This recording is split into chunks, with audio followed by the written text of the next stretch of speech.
Saudara sekalian, ada satu pernyataan Tuhan Yesus di dalam Injil, saudaraku, ya. Yaitu pernyataan Tuhan Yesus terhadap Yerusalem. Di dalam Injil Lukas pasal 13 ayat 34. Ya.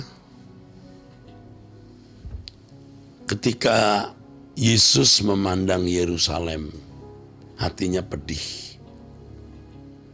Ia berkata, "Yerusalem, Yerusalem, engkau yang membunuh nabi-nabi dan melempari dengan batu orang-orang yang diutus kepadamu.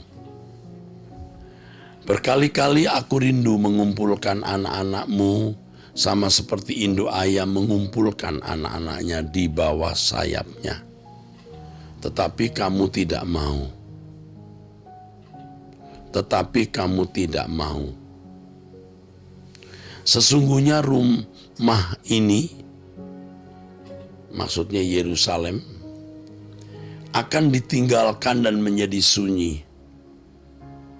Tetapi aku berkata kepadamu, kamu tidak akan melihat aku lagi hingga pada saat kamu berkata, diberkatilah dia yang datang dalam nama Tuhan." Saudara sekalian, ini sebenarnya pernyataan tragis. Pernyataan tragis Tuhan. Ya, pernyataan Elohim yang tragis melalui putra tunggalnya Tuhan Yesus.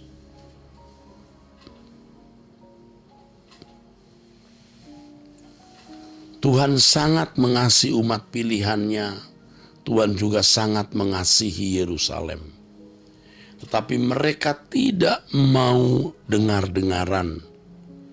Justru mereka membunuh nabi-nabi dan orang-orang yang diutus kepada mereka untuk menasehati dan mengingatkan mereka. Ini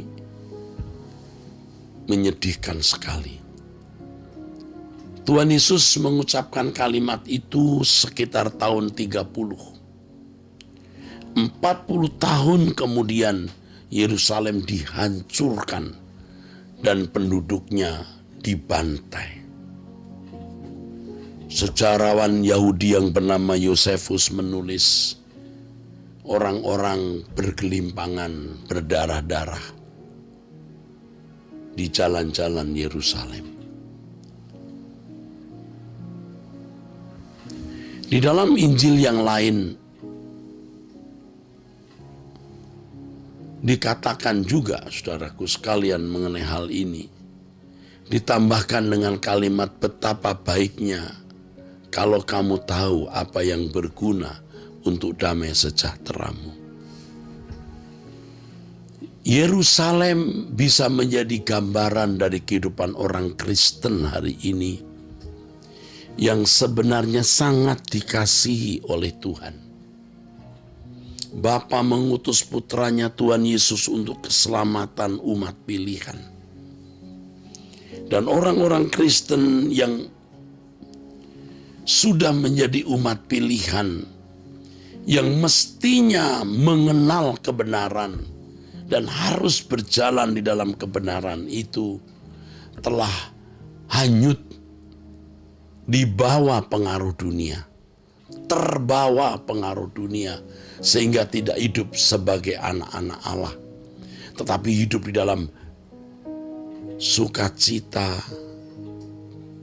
kegembiraan-kegembiraan duniawi, sehingga mereka tidak menghargai nilai-nilai rohani, melupakan kekekalan, dan pasti mereka lupa pulang. Dan salah satu cirinya mereka takut meninggal dunia dan tidak menjadikan surga sebagai tujuan. Saudara, kita diingatkan pada kesempatan ini untuk tidak bersikap demikian. Mari kita memfokuskan hidup kita hanya kepada Tuhan. di dunia yang makin gelap, yang telah menyeret banyak orang masuk ke dalam persekutuan dengan kuasa kegelapan, dengan memberikan umpan kenikmatan dunia, memberikan umpan kesenangan dan kegembiraan dunia. Kita memilih Tuhan, tidak ikut terbawa dalam arus dunia ini. Mari kita fokuskan hidup kita pada Tuhan saja. Kalau kita berkeluarga, ya bagi anak-anak muda pacaran, kalau berkarir, studi, melakukan segala sesuatu, kita lakukan semua untuk Tuhan. Sebagai persiapan kita untuk memasuki kerajaan surga, yaitu rumah kita sendiri. Dunia bukan rumah kita. Ya, ini tempat sementara. Bumi yang terhukum dan terkutuk tidak akan menjadi hunian yang sempurna. Jadi kalau orang bisa menikmati dunia ini dan merasa bahagia sempurna, pasti dia telah terjebak di dalam ikatan kuasa kegelapan. Mungkin belum sampai berhasil jadi kaya, mungkin tetap miskin dan masih miskin, tetapi hatinya terkonsep bahwa kebahagiaan yang bisa dinikmati ini adalah dunia ini. Dan mereka terbelenggu di dalamnya, saudara. Tetapi kita harus memandang Tuhan. Kalaupun kita makan enak, tidur nyenyak, bisa wisata dan menikmati apa yang ada, kita menikmati bersama Tuhan dan kita menikmati karena Tuhan. Tidak terikat dengan dunia ini. Roh Kudus akan menolong kita bagaimana kita menikmati apa yang ada tanpa menjadi terikat, tanpa menjadi terbelenggu, tanpa diperbudak oleh dunia ini, saudara. Mari kita mendengar peringatan-peringatan Tuhan di dalam firman-Nya. Tuhan sayang kita, Tuhan mau kita ini menjadi anak-anak Allah yang akan mewarisi kekayaan yang lebih dari segala kekayaan di bumi ini. Satu jiwa bertobat, nilainya, harganya lebih dari semua kekayaan di dunia ini jika dihimpun, saudaraku sekalian. Wahai betapa baiknya kalau engkau tahu apa yang mendatangkan sejahtera bagi kamu. Yang mendatangkan sejahtera bagi kita hanya satu, Tuhan saja. Tidak ada yang lain. Jadi melalui doa pagi, melalui persekutuan kita para pecinta suara kebenaran yang terus mengikuti Truth ID, kita memisahkan diri dari dunia. Kita makin radikal, kita makin militan, kita makin menjauhi dunia. Walaupun kita masih hidup di tengah-tengah dunia, tetapi kita tidak hidup dengan cara anak-anak dunia.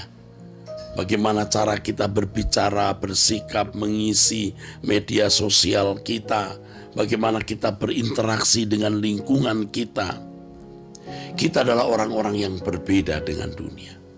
Bukan untuk sombong, bukan untuk nyentrik, bukan untuk menjadi orang yang kontroversial, tapi kita mau memisahkan diri dari dunia guna kita menjadi anak-anak Allah yang benar-benar menyenangkan hati Bapa, menjadi kesukaan hati Bapa, menjadi keharuman di hati Bapa.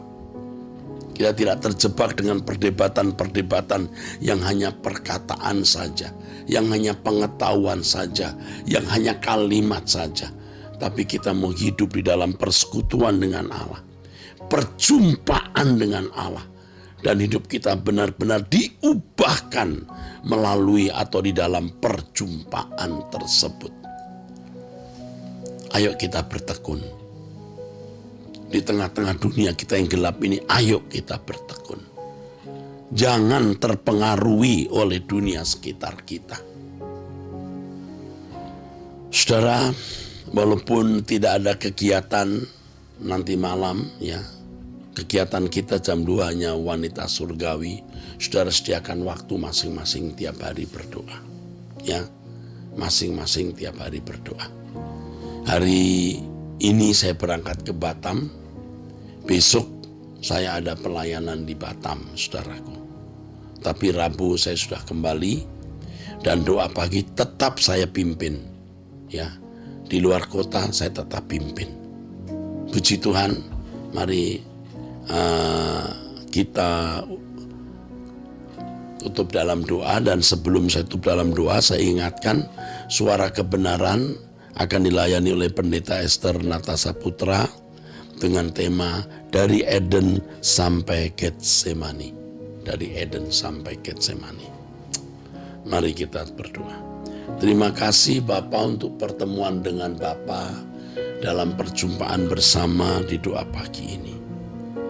Kami serahkan hidup kami dalam tangan-Mu, kami semua. Bapa, kami percaya kemanapun kami pergi, Tuhan beserta, dan semua pekerjaan Tuhan yang kami emban pasti Tuhan berkati. Bapa Yahweh, terima kasih dalam nama Yesus Kristus, kami bersyukur, kami berdoa. Amin. Sampai jumpa saudara, Tuhan memberkati.